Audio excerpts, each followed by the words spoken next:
Good. Glad to be back from Texas. The last time in a car was kind of tough. Yeah. It's a long drive, was it?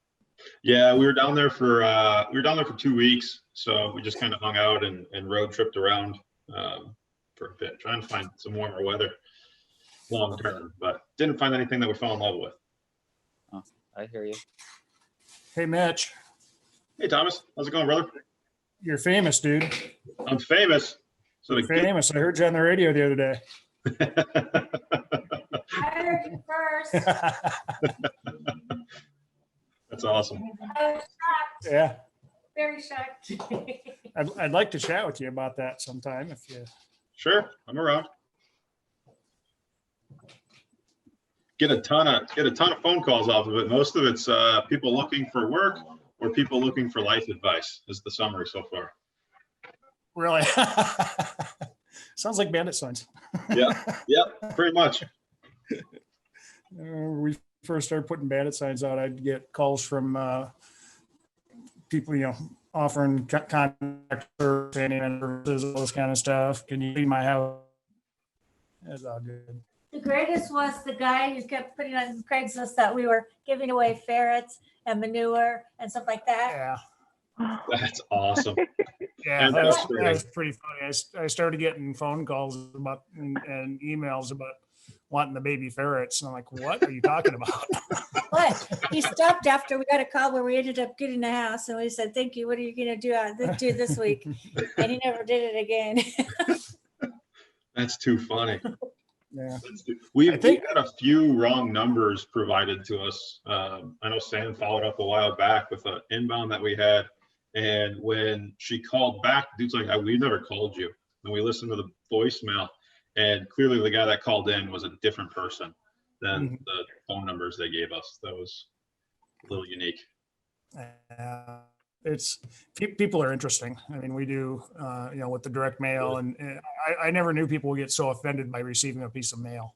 Yeah. Yeah. It's like, so would it be different if I was offering you $3 off a pizza? Right. We get a ton of hate via the postcards. Yeah. They're Is interesting. any of that, do you have much success with mailing out postcards or letters? It's consistent. Yeah. Yeah. We spend quite a bit on it though. So Yeah, one of the things I've found about direct mail is keeping consistency going. My belief is if you buy you get a list and you send out 500 postcards, you don't get anything and you stop. Well, you wasted a few $100 doing it. So you keep sending these postcards out again and again. Is that what I'm hearing? So do 20 other people, because most people we buy from have a whole collection. Well, we do a combination, not just postcards. We do a variety of postcards and written letters and things like that. So we don't send just one postcard. No, but I mean, you send repeat mailings. You don't Correct. just send one.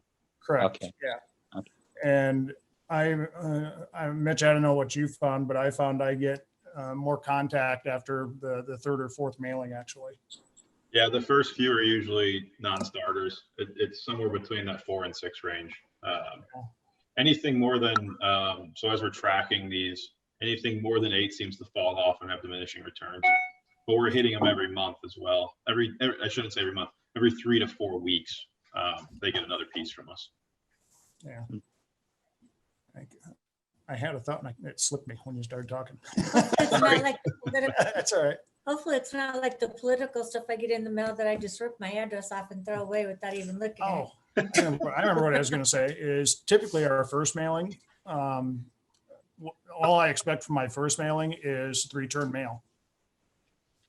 To Just tell me send if it back to you. it's correct or not, and then we adjust from there. Because it may not seem like a lot, but you mail out 1,000 mailers and you get 50 back. Right. Times, well, that's 200 to 250 letters at $1 or $1.50 a piece. So that adds up over time. So we pull our return mail. Yeah. Yeah, that return mail, we don't, ours isn't quite that high from a bounce rate. We filter pretty heavily, but I think I want to say it's about 10% of what we send out still gets Yeah. bounced. Yeah, I think about 10% is about right. So Sam's got a market update for us. Sam, you want to kick us off? For sure. Okay, so just to jump right in, for the month of November, our total number of active listings was 4,580. So still pretty strong for the end of the year. That was just a slight decrease from last month, just a couple of hundred less listings. And again, this is in our entire Des Moines area and surrounding. So then our days to sell, so our average days on market is the lowest that it's been in years. For the month of November, we were able to get things closed and all wrapped up in 39 days. So that's insane. Last year, at the same time, it was an average of 54 days on market, and we're at 39. So that's crazy. It's interesting because all the lenders talk about overwhelming record numbers, etc. But it's clear that if we're still getting them pushed there, either people are getting to those houses sooner and making a decision faster, or lender processes sped up a little bit. So both things are pretty cool there. yeah, I like that. And I think most consumers, at least on the sales side, knowing that once you get your house listed and under contract, you're moving quickly there. Yeah. Enjoy it while it lasts. Right. Absolutely. So the total number of sales for the month of November is 1,317. Still an increase from last year, a slight decrease from last month. Last month we had about 1,600 total sales. So we're roughly 300 below that, plus or minus. Nice. Active number of new listings is 1,155. That's about a 600 decrease from last month. Which, Mitch, tell me what you think on this, but considering it's November that we're looking at, not that many people are listing their houses on the market over the holidays. Yeah, so some of that decrease is definitely market related. I think we've got a cold winter coming. People are scared of COVID still from the walkthroughs, especially with the family, especially with Thanksgiving and all the media press on there. So some of that is media related, but the overall decrease is still encouraging from a seller side, from a seller perspective. For sure. And last year, total number of new listings for the month of November was about 1,256. So, we're 100 off from last year. So still like that. For sure. Quick question. Oh yeah, go ahead. Do we have any comparables to like other geographic areas, like, I don't know, Cedar Rapids or other similar sized metro areas as far as what the market's doing? Great question. That is a good question. We are just pulling our market because, we have MLS access to Des Moines. But, we could definitely pull some metrics and see what's going on in the other metro cities in Iowa. Hey, I have a comment on that one. On my LinkedIn page, I'm connected to some real estate people who do post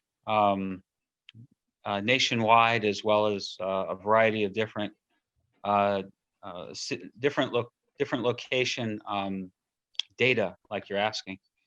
If you want, you can get onto LinkedIn and try to connect with me, and then you'll see some of my posts and some of my comments on these other guys' posts, which will then share some of this data with you.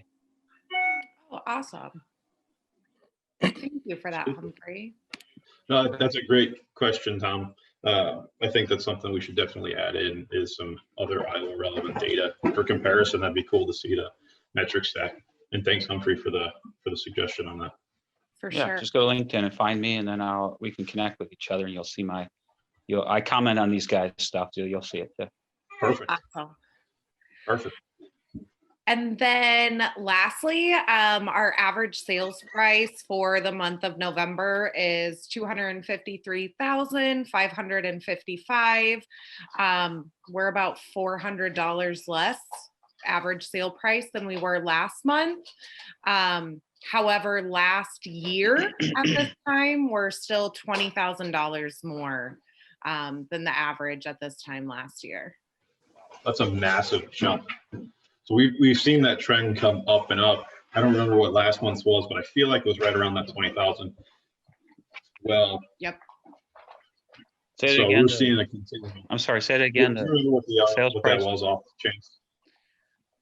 The average sales price for the month of November 2020 is $253,555.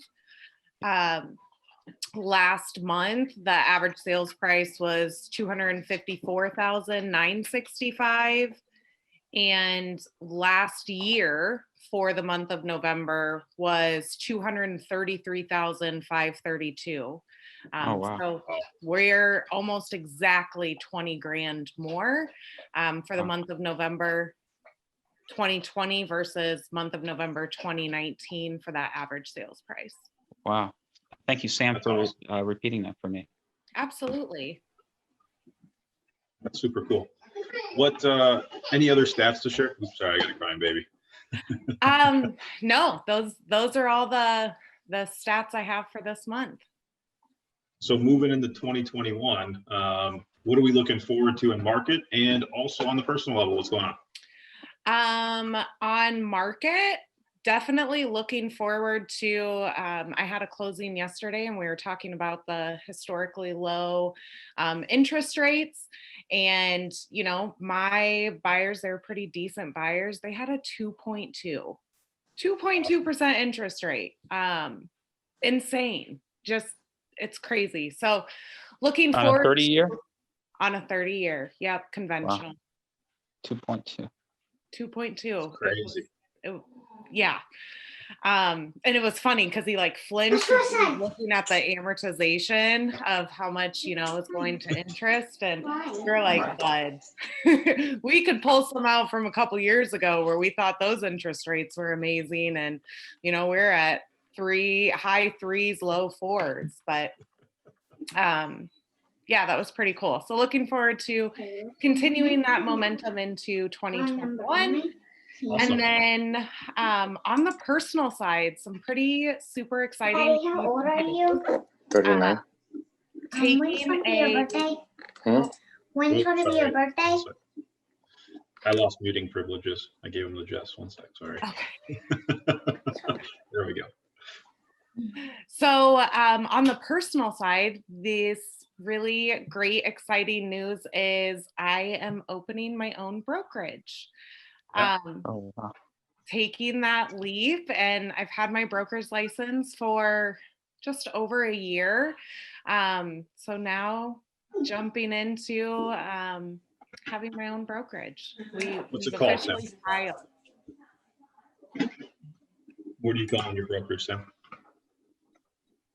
Oh, what am I calling my brokerage? It's going to be Hartley's Realty Group. Perfect. So that's super cool. And I'm excited for that to happen with and for you, Sam. So that'll be a neat transition across the board. What that means is she will be independent, not directly associated with us, but still affiliated as a friend and as a colleague. So I just want to push that endorsement out there. I think she's done a great job, and I'm looking forward to the next leap for her. Yeah, thank you. Perfect. Any other questions on market? Anything you guys want to talk about real quick?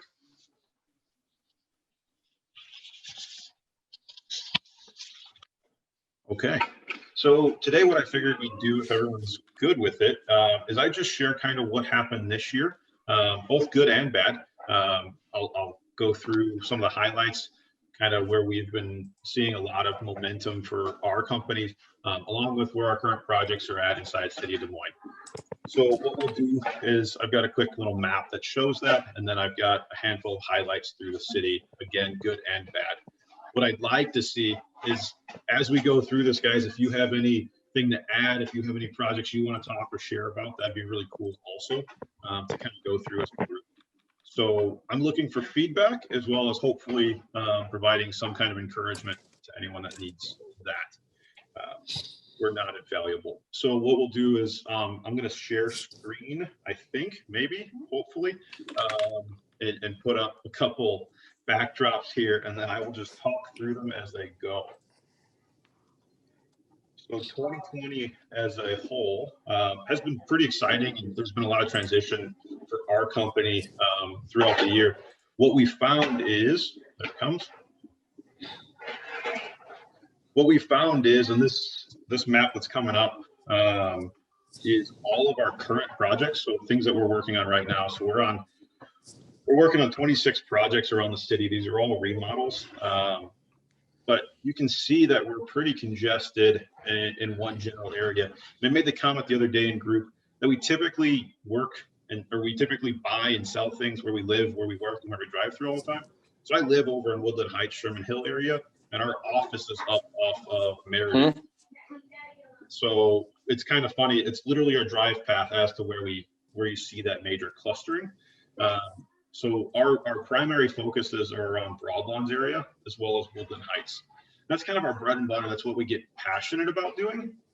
There's not a whole lot of reason outside of that's where we like to be. It's kind of a gut feeling. There's not a ton of market stats that go into that. Just always been a gut feeling. South side, you'll notice a giant void down there. We're not working on any projects down there, which I think is interesting, because as we talk to other investors and as we go through that, that's the hot spot for a lot of folks. And when we look at data from last year, what we found is we turned around and sold most of those opportunities. So there's definitely room for growth inside of the rehab world for us down there. But I think we've passed out a lot of good opportunities on the south side this year to other folks. So I don't know. What do you guys think? What neighborhoods do you guys like, and what are you seeing from a trend standard right now? Any input on that?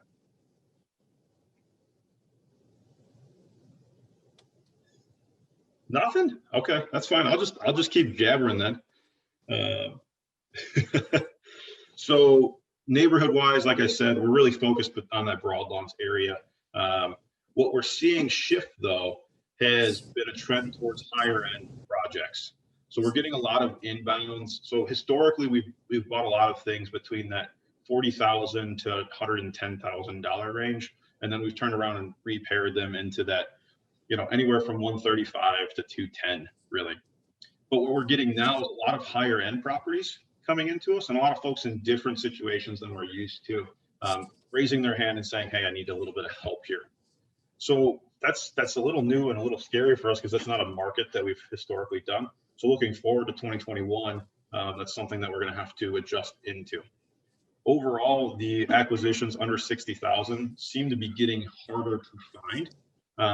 And when they do, it seems like they're very, very competitive. So we're not always the best option for them, which is kind of interesting. So has anyone here done the higher end projects or want to talk about higher end projects? Any advice that you can give to the group?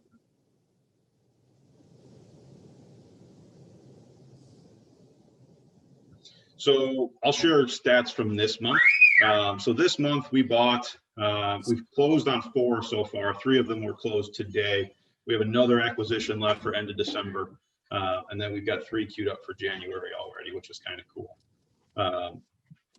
The majority of our acquisitions have come from follow-ups, like we were talking about earlier, those postcard continual contacts, but also the follow-up inside of reaching out to folks.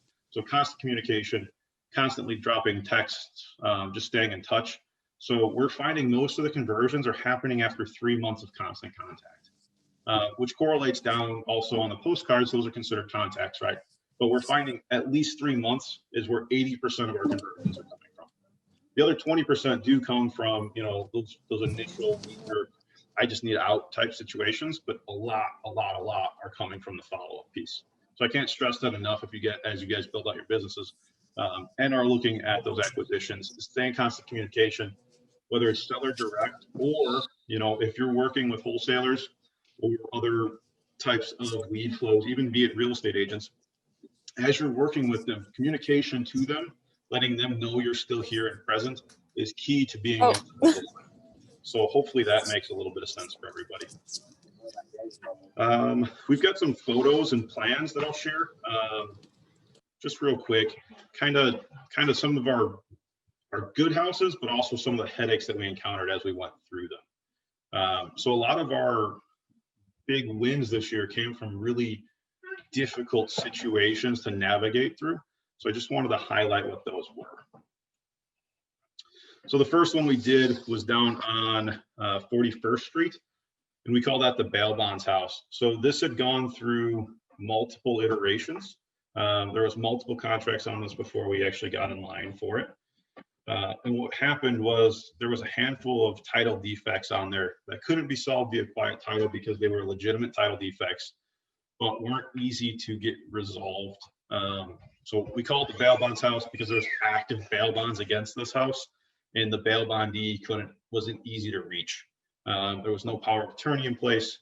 So when we bought this, we actually acquired this via quick claim deed. And that was the only way to get this transaction handled for that seller. That seller had been through the ringer over and over and over. Attorneys trying to get it handled, not being able to get it handled. Inevitably, we took the gamble to do it ourselves, and we said, hey, if we have to sit on this to get quiet title, be it now or 10 years from now, we'll just do that. So the lesson from this is sometimes the squeeze is worth the juice. Sometimes it does make sense to really push into those difficult situations, but it has to be a business decision, not a personal adventure. And what I mean by that is you can't squeeze that hard if there's not enough money to be made on it, because it took an exorbitant amount of time. We had 2 attorneys working on this, and it took, I don't know, 4 months and $78,000 worth of escrowed money to get solved. So there's a lot of money to be made there, but knowing the laws and knowing the background and also having a good legal team behind you is a great way to weed through a handful of these opportunities. Hey, Mitch, did you say you can't squeeze something? I didn't quite catch. Yep, you can't squeeze enough juice out of it sometimes. So okay. Then it's not working. Okay. Yep. The next one, so this in the end was very successful. We ended up selling it the way it sat on the market via the MLS. We did very well on the property. Seller got the solution that they were looking for. We got it handled and made some money, and the end buyer actually, I think, is renovating it. So looking forward to that. The picture that you see here, we actually cleaned up the yard, cleaned out the house, did all of those things before we took it to market. But it looked a lot better. Neighbors were super happy that something happened to it and it wasn't just staying stagnant there. So the next one that we worked on is, next one just, oops, there it goes. So the next one we worked on, I call that a short sale fail. So we actually bought this with the intention of negotiating the lien down. And we've done it successfully a handful of times this year specifically. This one didn't work out. So this is totally on me. I overcommitted and got that personal piece invested in here. And I committed to this gal, hey, we're absolutely buying your house. Don't worry about it. This is a situation wherein no matter what happens, we'll close it. If I am confident in my ability, and I was overconfident in my ability to get that handled. So in the future, we can't go into situations quite like that. There's a couple other issues with this house. So in addition to overpaying, which we did for it, in addition to that, there was also a stay over tenant that Sam had to work really hard to get out of there. I was pushing on my end to work around it because I was trying to be a nice guy and I was being way too nice. So it was a bad situation overall. We still have this one. It'll probably turn into a rental for us in the end. But the lesson from this for us was don't overcommit and don't try to negotiate with banks. You can just make sure you have an out, which we didn't. Yeah. And then this last one, we just closed on last week. So this is on Park Avenue, and we called it an early Christmas gift. So this one was kind of interesting. Bought the house. This was off a postcard lead, guys. He called us. It was an immediate contact, immediate closure. We got it buttoned up and closed for him in 8 days from time of contact to time of close, which was pretty cool. And he was so happy that he got it done. He actually gave us the BMW that was in the garage. So he was just ecstatic to get done and through it. So this is one that we're going to renovate internally. It's going to be a really cool house when it's done. A lot of hidden stuff that you can't see in the pictures, but behind the walls, a lot of termite damage, a lot of water penetration, those type of things. But cool house overall. So this goes to the point of making sure that you're consistent with your follow-up, reaching out very, very quickly to folks when they ask. When they raise their hand and say, hey, I'm ready to move, being there. But the only way that you know they're ready to move is if you're following up with them consistently and in front of those type of situations. So those are our 3 acquisition stories that I wanted to share. I've got a handful of blunders that we'll share on the resale side in a bit, but I'm curious, does anyone have a favorite neighborhood you're working in? Are you guys closing anything? And if so, why? Why are you picking those neighborhoods and why are you doing those things? Thomas, I see you unmuted, brother. That was me. That was Linda. I wanted to know, hi. I wanted to know if you do a lot of your houses on quitclaim deed in order to close in 8 days. We don't, no. So we utilize Bill Blue for our abstracting. We do a large volume there. And we've got a handful of folks, attorneys locally that'll do a quick turnaround on our title opinions. After that, we close internally. Okay. Yeah. So yeah, you bet. We absolutely can close in 8 days. And that's one of the cool announcements that I have coming. It's not all the way locked up yet, so I don't want to share it too much, but we do have a law firm that's coming to join us in partnership. So that'll be kind of fun in early 2021. Anyone else? Brandy, I saw you made a comment. Did you want to chat? I can unmute you. You said you like Oak Park for some reason. It's close to home. What about Oak Park? Are you guys doing volume there? Are you just doing a couple there? What do you like about the Oak Park neighborhood? I also like Oak Park, by the way.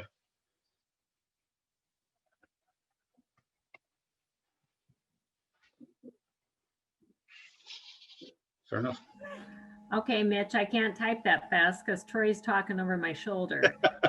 And my screen doesn't work, so you don't get to see me. But we just like Oak Park. It's close to home. It seems to be a good neighborhood, and we've just done a couple of flips. We don't do too many a year, but it just seems to be just a great area. Yeah. What do you like over there? Is it what bedroom count are you shooting for? What kind of style of property do you personally like about that? Well, we always try to do 3 bedrooms. We recently did one kind of more in the Des Moines West area, and it was out of our niche. It was a little bit higher than we normally do, and we're still trying to get it sold, even though, of course, I'm emotionally involved in it because I think it's a great house. So, Sure. But sometimes you have to do a little stretch goal. That's fair. Absolutely. Why don't you go larger than 3? Well, we could. I think we're just kind of we love that lower to mid 100s. I'm a realtor, and there just seems to be nothing ever available in a nice finish. So Okay, so you want to be in that price point.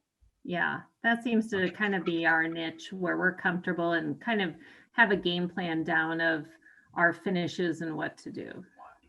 What do you do from a finish standpoint, Brandon? Is it mid-grade? Is it rental grade? Or are you going granite countertops and really blowing these things out? If it's high 150s to low 2s, then I usually try to do a quartz. But we tend to do like stock cabinets. We always do LVP. I can always seem to get a good grade of that. And stainless appliances lately, you've been able to get easier than black, and they're just about the same price. So, but otherwise in the low hundreds to mid, then we're at the laminate countertops. But we always seem to do a nice finish because our goal is to sell right now, not necessarily join that rental market.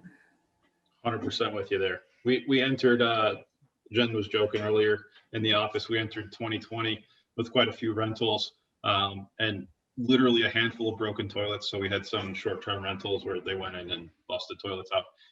And we're ending 2020 with almost no rentals, which is a blessing. The amount of mental clarity that's came. So we're shifting heavily to that resale, like you just mentioned, Brandy. What moved you, or have you always been in the flip, or did you recently move from hold to flip? We still have a couple of contract sales that they have not performed like we coach them to be. So those seem to, we coin them as rentals at this point. And then I think it was just maintenance and our lifestyle that we're getting to the point where neither one of us want to have those late night phone calls, and it's hard to find people to go in and fix things on a moment's notice. So For sure. there was a lot of that, and we had some rentals that were out of town, and that was a nightmare. So, and right now I feel like the market is one that I'm not going to hold anything until, we see where the new president takes us and what happens next year. Sure, that's totally fair. Hey, Brandy, you mentioned the late night phone calls. Did you ever try setting any kind of boundaries with your tenants? Like, hey, if it's not an emergency, call me in the morning. I mean, you don't. Oh, No. well, I complain about them, but I actually didn't get them. So our business partner did. And, but yeah, I'm sure he did set some boundaries. You have to. Yeah. But again, they were great tenants. So it's like it's a, catch-22. You don't want to be terrible because they paid on time. They took care of the properties. So we couldn't do too much. The out of town one, luckily we did find a property manager and he was great. So, but I'm just not, I'm a little short on patience, and my husband's even shorter. So I'm. Tell him that's the property Mitch bought. Oh yeah. In fact, Mitch, thank God for Mitch, because he actually bought that property here in town from us. So he got me out of that rental market. Thank you, Mitch. You betcha. But I don't know. I just don't feel like it's our cup of tea. I don't want more to-do lists. That's fair. That's totally fair. And since we've bought that, Brandy, we've actually shifted ourselves away largely from that rental component. Yeah. That was a big focus coming into the year, was to grow it, and we have property management built out, and we have all of those things. But what we found was it just doesn't make sense sometimes. Again, the juice isn't worth the squeeze. So yeah, very, very keen of you. Perfect. Next up, any other comments, questions on acquisition? Anyone want to talk through anything there? Friends, anything? I've got most of the KPIs mentally locked on down. I have a question for Mitch, for you, and for Brandy. This is Steve Iverson. As you've both shifted away from rental properties, how did you make that shift? Did you, Brandy talked about she sold. Did you sell outright, or did you turn it over to management, or did you have some other strategy? And one of the things I'm curious about is, the tax implications for capital gains of doing like mass sales in a portfolio. A couple comments about that, maybe? Yeah, absolutely. So we ended up selling quite a few things on contract, both on the investment structure as well as so both to investors as well as to end users. And then we did some creative back end secondary mortgages for some of our bigger resales, which is helpful. It defers those gains at least till next year. So that breaks up some of that. So we've got some pretty large secondary mortgages out there right now with a relatively short balloon. So that helps break some of that up. Of course, you've got the 1031s. We moved into quite a bit of commercial earlier this year, so that worked out to capture some of those things. The building I'm standing in, we 1031'd into on some of the exits. So that helped defer there. And then frankly, we just said, you know what, we're going to take the hit. I'd rather have the money in our bank account. With COVID hitting in March and everything coming through and kind of not knowing, I was like, we'll take our lumps on the capital gains, minimize it as much as possible, but take our lumps and move into 2021 with a good checking balance. Sounds good. Now, one question, secondary mortgages, I know I should know that, but when you say you executed secondary mortgages, what do you mean by that? Yep. So we actually, instead of a direct contract sale, we sold entities, and then we put a mortgage on that entity. So we still have a carryback. So by selling the entity and having some of that interest or some of that mortgage right still against it, there were some tax benefits that the accountants came up with. Gotcha. Does that make sense? Yeah. Great question, Steve. Thank you. Appreciate it, brother. Hey, thanks. Cool. So and I diverted you from your, I apologize, I diverted you from your the question that you were asking. So I'll take you back to that. I was just really curious about my question, of course. Oh, yeah, this is open, guys. If you have questions on anything, even if they're relevant, if they're not relevant, we can chat through them. It's totally fine. It's tough because, you know, in person, these were a lot easier to network and kind of break off into little groups and converse about these things, but virtually it makes it a little more tough. So if you guys have stuff that comes up, feel free to throw it out there. We're happy to chat through it as a group. Yeah, so we talked a little bit about the acquisition, some of the victory and some of the failure. I want to talk about selling for a little while. So as we go through here, it's funny, Brandy, I've got Hubble on there as one of the sell misses for us. And there's nothing wrong. It's mainly because we transitioned what we were doing through this. So even though I'm not an expert at the sales side, and no one is, and the market's changed consistently, and we've changed our game plan. So I'd love to get your guys' feedback as we go through this on what we can do better. Is also, hopefully it helps someone else from the group. So we'll throw up the next share, and as that comes up, so Hubble, you're fine, just don't worry about it. So Hubble's our first one. Brandy, this is the one that we bought from you. This was one of your rentals. We missed on the septic and the overall cost here.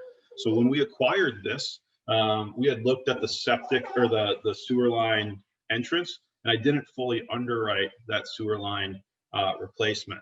So what we found out after closing on this was that the sewer line actually cut in order to connect to it. It was about 180 feet across someone else's property. So as we investigated those costs to get it replaced, it turned into a bigger issue to go to sewer. So we missed on that. And then the septic side, we did end up getting replaced, but it had to be a very unique, they call it a mulch septic. So it's, or a waterfall septic maybe, I'm not positive what that, there's not a whole lot of them installed in Iowa. What it's for is for short lot lines where we can't get enough leach field. So that was a 3.5 month delay on starting that project to get it turned around. And in the midst of that, we decided, hey, we're exiting the rental game anyway. So that one, after we got septic up and done, it's just sitting in queue. One of our big issues as a company right now is the people piece, is getting enough labor on the construction side to get to all of our projects. So that list that I showed, we've got 26 projects floating out there that we're actively working on, but we don't have that many guys. So we have more projects than people again, which is always frustrating. So we have to keep prioritizing which one's the one that we get to next. The next one that we missed on, and again, these are all my fault, right, was a property that we sold on contract.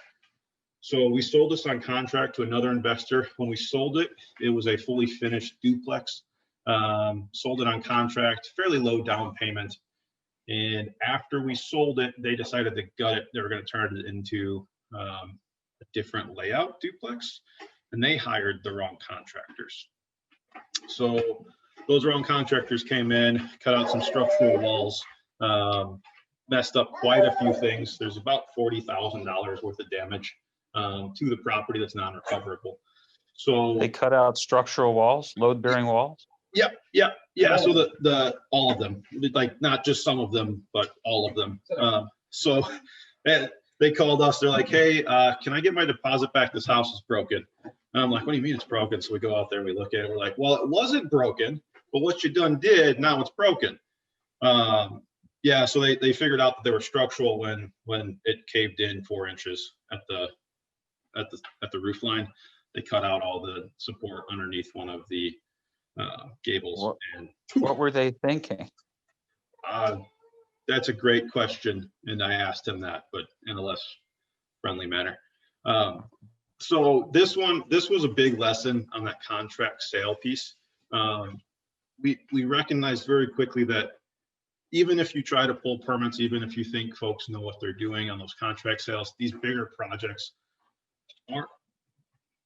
aren't the best unless you have the right systems in place to hand off. So after we resecured everything, you can see it's reframed now. It took us 2 weeks to get it reframed and supported, and we did it. Oh, sorry, Jake corrected me. 3 weeks to get it reframed. We also had to rebuild some foundation walls because it got pushed in, and it was a giant mess. So lessons were learned there, and that's okay. We'll move on and adjust. And then 9th Street is our last one that I wanted to share. So we've got 2 properties adjacent to this one. And again, from a capacity standpoint, we just haven't got to them. They're giant projects. We're constantly getting dumped at over there. Not like half of a dumpster, like full 40-yard dumpsters worth of junk getting dumped on these properties. And it's very clear where it's coming from. It's coming from the neighbors because you can see a giant garbage pile built up from their house and then pushed over to our yard. But the difficulty is the city can't enforce against them or give us any relief on that. So we just constantly get tagged for these cleanups. So yeah, these were projects that I had acquired with the intention of turning into more stabilized rentals. And given the size of them, we just haven't turned around and are also exit from that. So what do you do if the neighbors are dumping junk in your yard? That's a great question. I haven't figured that out yet. So if anyone's got advice, I would love that feedback. Is that like trespassing or something? Or they never trespass because they just throw it over the fence. It's Hey Mitch, I got a nephew with 2 AKs if you want. Yeah, I'd love his number, brother.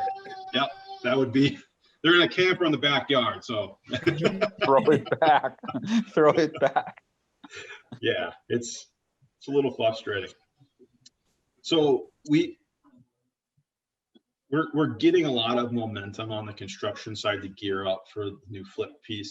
We had to retool a lot of what we were doing away from property management, and that's just much different skill set than that construction component. So it's interesting. I mean, we've been flipping for years, decades really, but in Des Moines for years. And we've got a good grasp of that. But it's always been that cart horse issue for us. So in 2018, we had, sorry, my kid was screaming. In 2018, we had 30 plus employees. We were doing city contracts and running those construction pieces, but we didn't have the acquisition funnel to keep up on the rehab side. So we started building that portfolio of rentals. 2019, as we shifted that, we said, okay, we need to scale back the people piece and scale up our acquisitions. And we got to over 100 transactions in 2019. So we said, great, this is working really well. Our rentals are flowing in. And then COVID throws that monkey wrench in there. What do we do with rentals? What's going to happen with moratoriums? All of those anxiety components. And then also just from a growth standpoint. So we had to shift again. And what I've learned through all of this, especially this year, is being open to change, being open to shifting, and also trying to make sure any relationships aren't overly destroyed by those shifts. So doing it in a kind and fair way for everybody is really a good focus. So what I mean by that is both on the construction company as well as inside of the acquisition teams, making sure that you're making people better as we go through this has been a big focus. And I don't have all the answers, but I'd love any feedback that you guys have, any lessons that you've learned throughout this year. Humphrey, you're a wise man. Any feedback, brother? Well, I talk a lot, so that's why I was trying to be quiet today. The one feedback I would suggest is, was that your wife who just walked by? Yep. Oh, okay. I'd say that when you're deciding who to do business with, or I said that I communicated that wrong. First, I should practice how to communicate, try to learn how to communicate. I'd say that when you are talking to someone and deciding whether to do business with them, try to pick up on, look for little nuances and things that they say, how honest they are, how much integrity they have. By, again, it's nuances. Like if you ask them a question and they try to change the subject, or in a very subtle way, try to not answer a really important question. Yep. Just little things like that. Look for little red flags, like, why is this guy not really telling me what's going on with this property, or not going on with how they do business? You might want to just take a step back and ask yourself, is this really someone that I can how is this relationship going to move forward?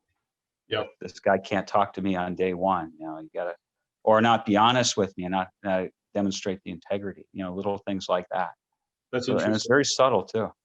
This year has been filled with that, especially on the buy side, so buyer side, I should say, is those inconsistencies come out in spades. And it's tough because, so especially on the construction side, we want to pour in as much as we can to these guys, because construction's an interesting breed, right? Most of us aren't made the same way as the rest of society. We're a little rougher. So we want to pour in and put those values first, but it's tough because there's such a negative stigma around the whole construction industry that no one trusts anybody. So I appreciate that feedback, Humphrey. That's tough to parse through those things. Yeah, certainly. Hey, Mitch, I've got a couple comments I'd like to throw in. You touched on this earlier, and kudos to you for being man enough to actually admit it. And that is, we sometimes let our personal feelings take over. Yeah. When we're in certain situations, and I think that's one of the biggest things we as business people and investors have to remember, is that we can't let that personal issue cloud our judgment. And I've seen it. I'm guilty of it. I mean, I got myself in the second deal I ever did. I was about having heart attacks over the damn thing a month into it. And we made it work. But I can help with But and there's been other issues too. I mean, we on the acquisition side of things, I mean, typically when we're talking to a seller, there's a reason they're talking to us, and that reason is usually not a good one. Whether it's foreclosure issues, or behind on payments, or death in the family, or what have you, financial stress, and they're coming to us, looking for answers. And one of the reasons that my wife and I started doing this is because we saw this business as a way for us to help people while making money, which is cool, which is okay. You can do that. But that line where, how I've started thinking about it is, at some point I've got to draw a line, because if I make a really, really bad decision, I'm not going to be able to help other people. Yep. And it's a hard situation sometimes to be in, but we've got to keep that clear in our minds. Because if we're going to stay in business, we've got to make business decisions and not feel good decisions all the time. So. Yep. That's great feedback, Thomas. I appreciate that, brother. We've had a lot of those hard lessons this year from making business decisions, while still remaining human and recognizing that we're trying to work with other people, right? There's a tight line there. For me, I overpromise, but I'll never underdeliver on that promise. So I just follow through with it. So I've had to take myself out of a lot of that negotiation piece, if that makes sense. Whether it's with sellers, whether it's with employees, whatever that is, and just be that counselor type. So that I very much hear what you're saying, and I appreciate that, brother.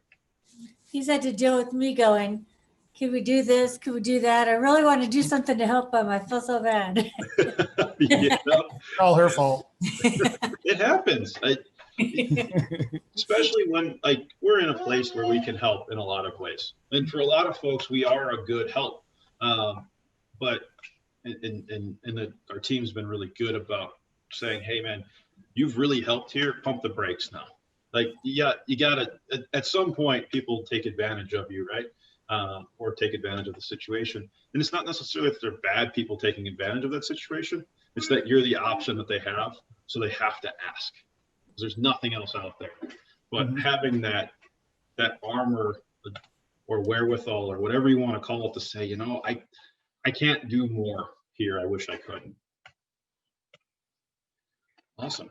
Well, thanks guys. I appreciate that. Anyone else, any other feedback, any other lessons that you've learned this year that you'd like to share with the group? If I would, I'd add just one like follow up to the comment I made before. I've had interactions, or at the end of the day, many times what it comes down to is what's stated in the contract, not necessarily what was said in the conversation. I've had a few dealings where the guy comes across like the nicest, sweetest guy you've ever met in your life. But then he puts something a little different in the contract. And when you say, hey, you promised me this, he's like, I never said that. This is what it says in the paperwork. This is what I'm following. And he becomes the most worst creep you can imagine. Yeah. And it just turns like that. It's crazy. Yeah. I can relate to that on the receiving end a few times now. And it's interesting. That's kind of what I was hinting at, and I appreciate that, Humphrey, is yeah, I know the contract says you have to do this, but you don't have to do that, and it's totally fine. Okay, cool. So since I don't have to do that, can I also not do this? Can I also not do this? So it keeps expanding sometimes on both ways. But yeah, there seems to be a gap, especially this year, and I think it's generated from desperation. And I don't think anyone means malice by it. I think circumstances change maybe partway through. But that desperation triggers something negative in people. Yeah, that's interesting. Cool. So I mentioned earlier that we solved that acquisition gap in 2018, and now we're hitting that people gap. So what we're experiencing is a literal people bottleneck. So what we're doing now is we've got tons and tons of ads running for both acquisition as well as office support. And we've just hired 2 more folks internal to the office for the inbound side. And this week we hired 3 more for construction, which is great. So I wanted to share what's working on that and what's not working on that in case any of you guys are trying to hire or expand what you're doing. So what's working is when we put out ads, we are getting tons of applications, and I'm talking hundreds of applications for pretty much everything that goes out there, which tells me there's a need in the community for a consistent workforce. And then there's a ton of momentum coming in. People are super eager. People are super willing to say, yep, I can do that. Yep, I can do that. But what's not working is the follow through of that and the follow up of that. So folks are skipping appointments. So we try to set 4 appointments per day on the employment side. And we set them on Wednesdays, we do them in the morning for construction, and then afternoon for office. And then on Thursdays, we do them in afternoon. And if there's a construction overlap, if there's more than enough applicants for that week that are qualified, we'll do overflow as needed for construction. But it's interesting because folks will take those slots and we tell them, hey, just let us know if anything changes. There's a lot of people that are interested. They want to get in here quickly. And they'll skip the appointments, even though we follow up with them, even though we confirm the time, which is not fun for our team. It's not great for them. And when we follow up with those folks and we say, hey man, what happened? Why didn't you come in? And it's always car trouble. It's always weather related. It's always things that they could have communicated ahead of time. But they wait till the appointment time basically to tell you or not tell you at all. And then also back to that desperation point, we're seeing a ton of fluffing. So folks that are over promising what they can do, and we've got it pretty narrowed down from a skill set that we're looking for, both in the field and in the office. But yep, I've got experience doing that. Yep, I've got experience doing that. I've done this for years. I know exactly how to do it. And then they've never done it at all once we get them in the field, which is interesting. And I don't understand that. And the only way that I can justify that in my brain is that desperation piece. And then last but not least, there's just a ton of line babies. Like they just want to complain about everything in the interview, even not even in the field or in the job. They just want to share their entire life story. And I'm like, guys, that's not a great selling point.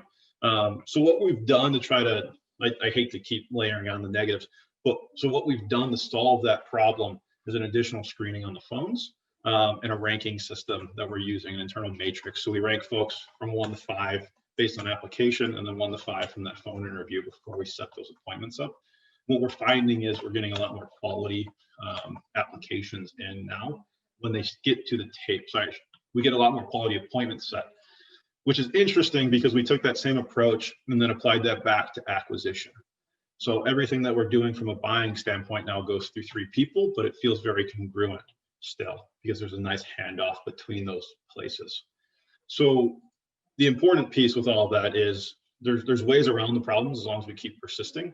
And all the other important piece is a lot of the processes that we're leveraging in any part of our business can be reskinned and retooled to be used somewhere else if you're open to adjusting and learning from it. So just wanted to share that. Are any of you guys hiring right now? Or are you structuring any acquisition or construction type jobs?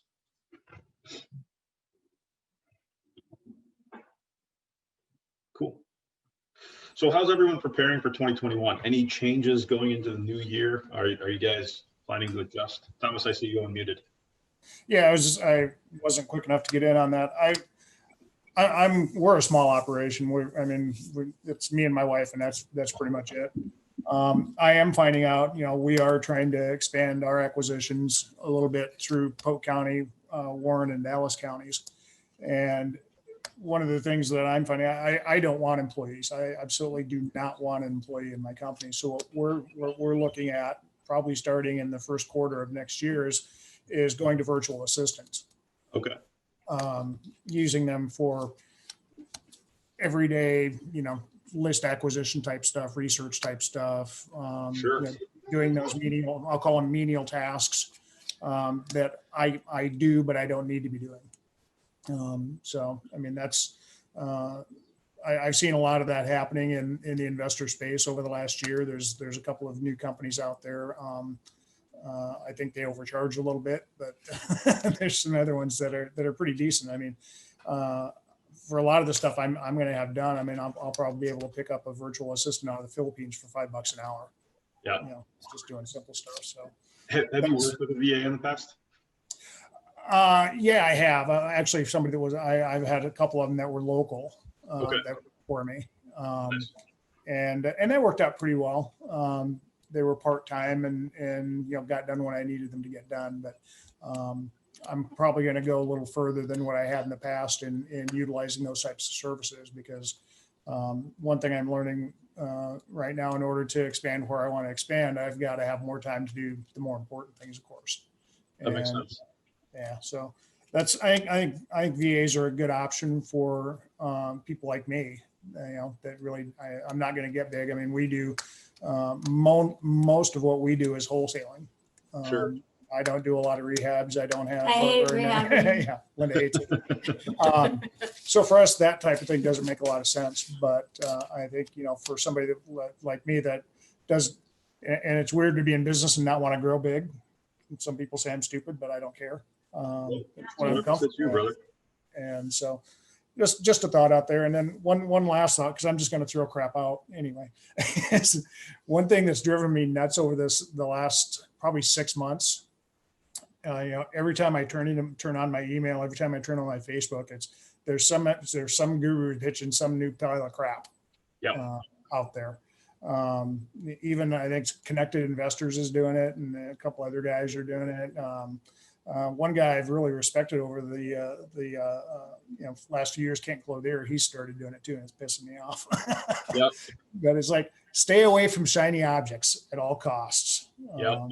It's just total crap. And it's like, go back to basics, just like in football, blocking, tackling, just get it done that way. It's not bad. And anyway, so yeah, two things for me for the year: VAs and stay away from the shiny object guru crap. Thanks, brother. Yeah, that guru stuff is that really sticks in my craw as well. There's been a ton of that out there. There's been some of that locally, and I'm like, guys, you don't have anyway. That's fine. I forgot one thing: virtual wholesalers. Oh, They can all kiss my butt. And don't try to wholesale me a house you don't have a contract on. Yeah, we've got this week we had 4 virtual wholesalers contact us about different properties that we own. I'm like, guys, please, you just stop. I don't know why, just your whole system, just opt all of my numbers out. Here they are, just opt them out. That'd be great. Yeah, that virtual wholesaling is really kicked off. The VA component's interesting, and I have seen a lot of guys move towards that in some of our networks. A lot of folks going towards that VA piece. The one piece of advice I'd give back for you, Thomas, is if you go down that route, make sure your SOP, your standard operating practices, are pretty robust. The experience that we've had with VAs is they want to work, and if they aren't providing you a value or a service, you'll lose the good ones because they feel guilty about not performing for you. So they won't sit there and clock hours without something to do. Does that make sense? So just make sure your SOP is very, very dialed in, and they know what they need to be doing for you. With the language barrier, it does sometimes make it difficult if they don't know step by step. Steve, I see your video open, brother. Yeah, so yeah, I'm not at my house, and I had it off and muted, of course, because I'm just kind of wrapping up my work day and got distracted. I missed some of your great comments. You know what? I wanted to just make a comment that 2021, looking forward, what's new, what's anticipated. I'd like to start doing flips. I just started fiddling with it in 2020. Started that aspect. As you're aware, I do private money lending, which is kind of the core work I do, and I have a small portfolio of rental properties, but that's kind of it in real estate. So I added some, not wholesaling, not, but just, okay, let's try flipping a little bit. Yep. I'd like to expand that in 2021. Well, this is how bad I am at it. I mean, I need deal flow. I need deal sourcing. I have no system. I have no emails, no nothing. I don't even pick up the phone and call Thomas. I mean, that's how bad I am. It's like, brother, you gotta talk to your properties. I'm still here, Steve. Properties. No, that's how bad I am. So this is my way of saying I'm begging you. I'm a pathetic, businessman when it comes to flipper, but don't forget me. Send me some leads and deals. You're still on my list, Steve. Don't worry. Thank you. That's awesome. That's awesome, Steve. So what's got you moving towards the flipping? Why do you want to enter that space in 2021 of all years? I'm kind of like Thomas. I'm a small timer, so everything's kind of gauged on how much time in the day, week, and month, and the year do I have to do this without it completely consuming all of my time and then sucking from my soul, so to speak. And so I thought I had a little more capacity. Plus, I had that bright, light bulb idea. I thought it would be fun, and so I did it in 2020. We did about 10 flips in 2020. I'd like to double that in 2021. I think one of the things just personally is that, I have my partner, Clara, works a day job, and she'd like to retire in about 2.5 years. And so I'm an entrepreneur. Entrepreneurs don't retire, right? You just keep on going until, one day you're dead and then you stop your business enterprises. And so I'm thinking, oh my gosh, if she's going to retire too, I got to ramp up. I got to do something. I got to work even harder because she might want to spend time with me in 2.5 years. And I might have to actually downsize even more. But I love business. I love being an entrepreneur. And so it's like, I feel this like rush to go ahead and do like, what else can I do now? Because so that's kind of one of the motivations for me. It's personal and quirky, but she's going to want to join you in your business. She's going to want to be your business partner. It's quite possible that she is, but not all day, not even a regular work day. She's like, no, I want to travel and I want to adventure travel and I need you to be healthy. And I need you to be able to like go over some Andes mountain or something. And so I'm like, okay, yeah, that's not, you can't be sitting at your desk 10 hours a day and do that. So I'm like, I'm rushing for the next 2 years. That's hilarious. Well, you've got a good time frame. I mean, you've got 2.5 years. It's plenty of time to build the systems and step out. And that's interesting. So that's one of the reasons that we're cutting out things is so that we can regain some of that time. So I mean, our real estate brokerage, we've pulled back on trying to grow that. We've cut out property management. We're cutting down on that seller finance, Steve. And it's because we found that the highest and best use of our time, both from a monetary volume as well as a fulfillment piece, is actually rehabbing houses. We love getting into these communities and actually changing these things and not selling them to another investor who might change these things, but actually changing these things and having complete control of that. So that's interesting that you're kind of going the other way to go back though. You're ramping up to ramp back down essentially, right? So essentially that's right. I mean, sometimes you don't know exactly if you have a plan or if you're on one. So it's, but I love, like I say, I love being an entrepreneur. I love supporting other people. And so the private money lending is still the core of my business. Anybody that needs funds, I have funds. I'm allocated to about $50 million. So I've kind of got more than Des Moines needs. So I am working in larger cities throughout Iowa as well, if anybody needs anything.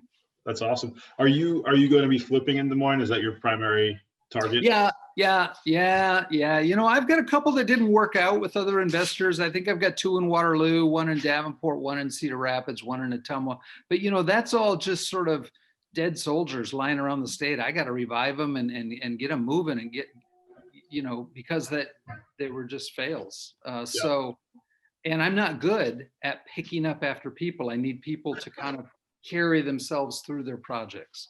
Yeah, that's fun. We've got a handful of those headache properties that we've carried over year after year, just because we didn't want to deal with it. We've got the finances, we've got all of those things. So it's never become an issue. We don't find fulfillment doing them. So now our goal for the last Q3, we got all of them on the board and we said, these are all the bottlenecks. These are the things that we just got to grit our teeth and get through. And I free up so much capacity when we're through there. We don't have to revisit them in our quarterly meetings. Yes. We don't have to revisit them in our planning. So I can relate to those dead soldiers sitting there. And we just got to put a light on those problems and get them solved. Yeah. And one clarification, I made a comment that really is misleading. I said I've got $50 million to work in private money lending. That's true, but it's through a partner lender. I don't have that much. I'm a small town Iowa boy, so I'm not making any, I have to work with, but I have some funds too. Yeah, and I'm quick and I'm easy. Perfect. Anyone else, any sage wisdom for the group? Any comments or feedback to share, guys? Perfect. So we are looking for feedback as we move into 2021 for anything that we can do virtually, as well as anything we can do physically. Humphrey, you asked last month about moving timing, and I shut it down previously. It's about moving timing forward because it's right through dinner. And I shut it down last month, and I want to apologize for doing that. I do think we need to look into all of those feedback points again, especially for the move from virtual. So if anyone has feedback, whether it's timing, whether it's content, what you guys want to see, we're plugged into a ton of national guys. If you want those gurus, I'm friends with most of those guys. I'm not going to let them sell to us, but I can get their ears and I can get their feedback into the group if anyone wants those things. But I don't want this to turn into a guru sales pitch either. So I'm open to those feedbacks, and I'd like to take the group wherever you guys want to take this. It's kind of fun. I don't know what our meetup group is. I don't know what the intention is outside of community. And that's what I want to go back to. And again, Humphrey, I apologize for the feedback shutdown from last month. And I want to open that back up. So we're going to send a poll out that asks for timing and anything else that you guys might want to adjust.